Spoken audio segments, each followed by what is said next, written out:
வணக்கங்க. நான் உங்க சமையல்காரர் பொண்ணு. இன்னைக்கு நம்ம சமையல்காரர் பொண்ணுலிங்க பார்க்க போகிறது நெல்லிக்காய் சாதம். நெல்லிக்காய் சாதம் செய்யறதுக்கு நான் முதல்ல அடுப்பில் ஒரு பேன் வச்சுட்டேங்க. இதில் கொஞ்சோண்டு எண்ணெய் விட்டுக்கலாங்க. இப்போ எண்ணெய் சூடாயிருச்சுங்க. இதில் 2 டேபிள் ஸ்பூனுக்கு நிலக்கடலை வச்சுருக்கேன், இதை போட்டுக்கலாங்க. இதில் 1/2 டீஸ்பூனுக்கு வெள்ளுளுத்து பருப்பு வச்சுருக்கேன், இதையும் போட்டுக்கலாங்க. இதில் 1 டீஸ்பூனுக்கு கடலைப்பருப்பு எடுத்து வச்சுருக்கேன், இதையும் போட்டுக்கலாம். இதில் ஒரு 5-6 மிளகு வச்சுருக்கேங்க, இதையும் போட்டுக்கலாம்.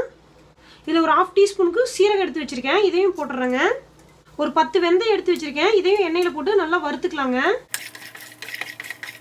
ஒரு 4 கருவேப்பிலை போடுறேங்க. ஒரு பச்சை மிளகாயை கிள்ளி போட்டுக்கலாம். ஒரு பாதி வரமிளகாய் போடுறேங்க. இதுவும் நல்லா எண்ணெயிலேயே வணங்கிட்டுங்க. இதில் 2 நெல்லிக்காவை நான் இந்த மாதிரி கீத்து கட் பண்ணி வச்சுருக்கேங்க, இதையும் போட்டுக்கலாம். இதில் 2 டீஸ்பூனுக்கு தேங்காய் திருவி வச்சுருக்கேங்க, இதையும் போட்டு ஒரு வணக்கலாங்க. நெல்லிக்காய் பார்த்தீங்கன்னா நான் இந்த சைஸ்க்கு 2 நெல்லிக்காய் போட்டிருக்கேங்க. இன்றைக்கி நான் வந்து ஃப்ரோசன் நெல்லிக்காய் தான் போட்டிருக்கேன்.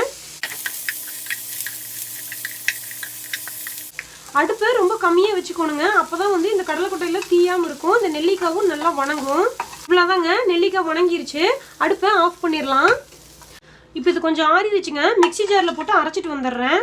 நெல்லிக்காவை நான் நல்லா மிக்சியில் போட்டு அரைச்சி எடுத்துகிட்டு வந்துட்டேங்க. இதை போட்டு நம்ம பெரட்டுறதுக்கு நான் அடுப்பில் ஒரு வடசட்டி வச்சுருக்கேங்க. இதில் கொஞ்சம் நல்லெண்ணெய் விட்டுக்கலாம். நெல்லிக்காய் சாப்பாடுக்கு நல்லெண்ணெய் விட்டாங்கன்னா ரொம்ப நல்லாயிருக்கும். எண்ணெய் சூடாயிருச்சுங்க. அதில் ஒரு 10 முந்திரி வச்சுருக்கேன், இதையும் உள்ளே போட்டுக்கலாம். கொஞ்சம் முந்திரி பொன்னிறமாக வரட்டுங்க. இப்போ முந்திரி நல்லா பொன்னிறமாக ஆயிடுச்சுங்க. அடுப்பை ஆஃப் பண்ணிடலாம். நம்ம அரைச்சி வச்சுக்கிற நெல்லிக்காய் இதுக்குள்ளே போட்டுடலாம். அடுப்பை ஆஃப் பண்ணி தாங்க வச்சுருக்கேன். சாப்பாடுக்கு தேவையான அளவு உப்பு போட்டுக்கலாங்க.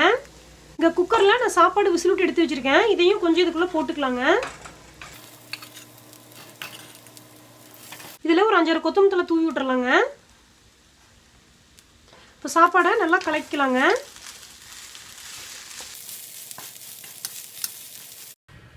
இவ்வளோதாங்க, நெல்லிக்காய் சாதம் ரெடி ஆயிடுச்சு.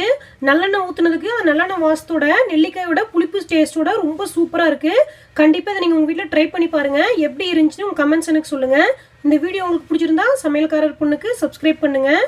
நான் இன்னொரு சூப்பரான வீடியோவோட உங்களை சந்திக்கிறேன். தேங்க்யூங்க.